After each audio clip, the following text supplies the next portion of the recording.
ફરી વિવાદમાં આવી ગઈ છે। કોરોના સમયે ખરીદેલી એમ્બ્યુલન્સ હાલમાં ધૂળ ખાઈ રહી છે। 1.20 કરોડના ખર્ચે ખરીદવામાં આવી હતી એમ્બ્યુલન્સ।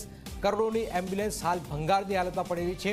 એમ્બ્યુલન્સ પર ઝાડના બાવળ પણ ચોંટી ગયા છે। 4 વર્ષ બાદ પણ તંત્રએ કરોડોની એમ્બ્યુલન્સ પર ધ્યાન ના આપ્યું। કોરોના સમયની એમ્બ્યુલન્સ હાલમાં સડી રહી છે।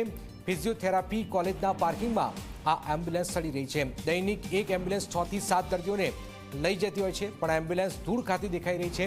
દર્દીઓને પણ હાલાકીનો સામનો કરવો પડે છે। તો આપ જોઈ રહ્યા છો 1.20 કરોડના ખર્ચે આ એમ્બ્યુલન્સ ખરીદાય છે। પછી આ આપણા સાધનો જે છે એનો શું ઉપયોગ થતો હોય છે એ આપ જોઈ રહ્યા છો।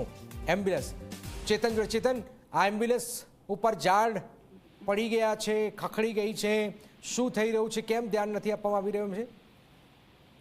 જી જનક, જો સુરતની વાત કરીએ તો કોરોનાના સમયે સુરત નવી સિવિલ હોસ્પિટલને દર્દીઓને લાવવા અને લઈ જવા માટે 3 જેટલી જે એમ્બ્યુલન્સ છે તે આપવામાં આવી હતી। રૂપિયા 1.20 કરોડના ખર્ચે આ 3 જે એમ્બ્યુલન્સ છે તે આપવામાં આવી હતી। પરંતુ જેવો કોરોનાનો સમય પૂરો થયો ત્યારબાદ આ 3 જે એમ્બ્યુલન્સ છે તે હાલ ખંડેર હાલતમાં જોવા મળી રહી છે। આપ જોઈ શકો છો 3 જે એમ્બ્યુલન્સ છે તેમાં જે જાળીના જે બાવળ છે તે બાવળ પણ લાગી ગયા છે। અને ખાસ કરીને જો વાત કરીએ તો આ 3 જે એમ્બ્યુલન્સ છે તે ફિઝિયોથેરાપી કોલેજના જે પાર્કિંગ છે તે પાર્કિંગમાં સડેલી હાલતમાં જોવા મળી રહ્યા છે।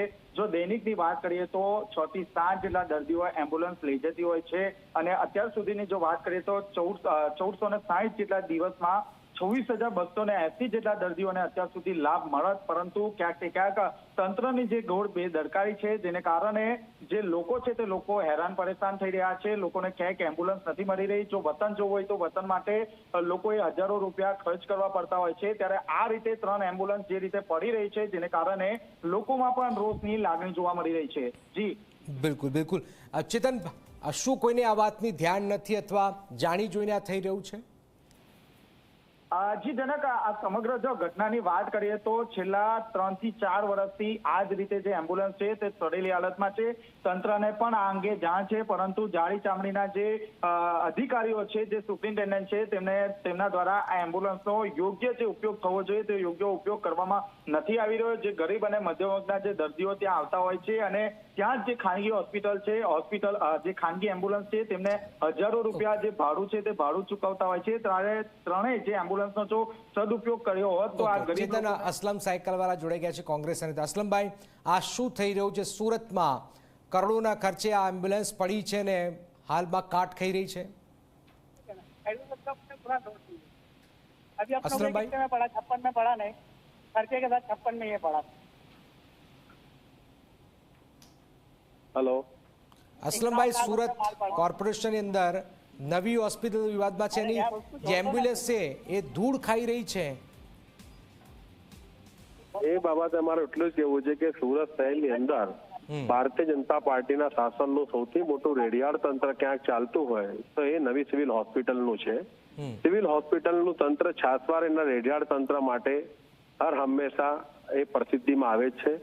અને જે એમ્બ્યુલન્સ 5 એમ્બ્યુલન્સ પ્રજાના પરસેવાના રૂપિયાથી ખરીદવામાં આવેલ હોય એ એમ્બ્યુલન્સ આજે સડતી હોય, કોઈ ઉપયોગમાં ના આવતી હોય તો એના માટે સિવિલ હોસ્પિટલના સુપરિન્ટેન્ડન્ટ હોય કે આરએમઓ હોય કે જે કઈ જવાબદાર વ્યક્તિ હોય તમામની સામે પગલાં લેવા જોઈએ।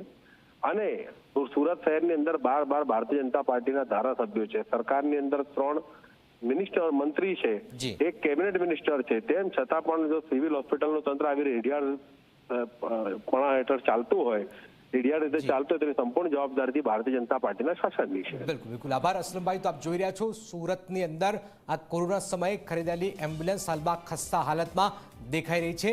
4 વર્ષ બાદ પણ તંત્રએ કોઈ હાલમાં દરકાર કરી નથી।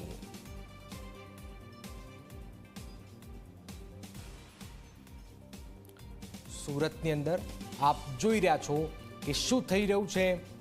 સુરતમાં 4 વર્ષ બાદ પણ તંત્રએ કરોડોની એમ્બ્યુલન્સ પર ધ્યાન નથી આપ્યું।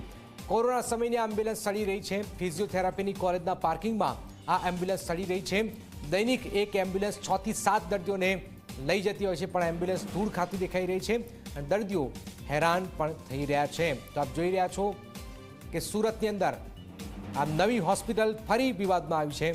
કોરોના સમયે ખરીદેલી એમ્બ્યુલન્સ હાલમાં ધૂળ ખાઈ રહી છે। 1.20 કરોડના ખર્ચે આ એમ્બ્યુલન્સ ખરીદાઈ હતી અને કરોડોની એમ્બ્યુલન્સ હાલમાં ભંગારની હાલતમાં પડેલી જોવામાં આવી રહી છે. એમ્બ્યુલન્સ પર ઝાડના બાર પણ ચોંટી ગયા છે.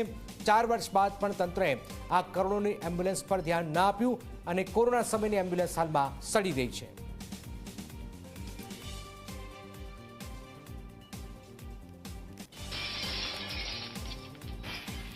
સડતી એમ્બ્યુલન્સ આપ જોઈ રહ્યા છો.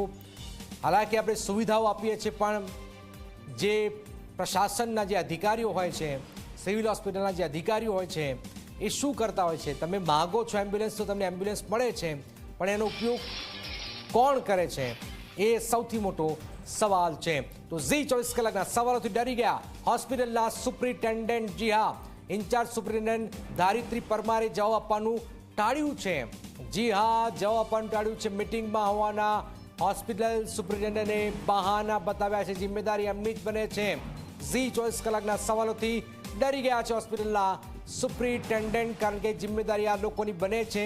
ઇન્ચાર્જ સુપ્રિન્ટેન્ડન્ટ ધારિત્રી પરમારે જવાબ આપવાનું હાલમાં ટાળ્યું છે. મિટિંગમાં હોવાના હોસ્પિટલ સુપ્રિન્ટેન્ડન્ટે આ બહાના પણ બતાવ્યા છે. કોરોના સમયે ખરીદેલી એમ્બ્યુલન્સ હાલમાં દૂર ખાતી દેખાઈ રહી છે.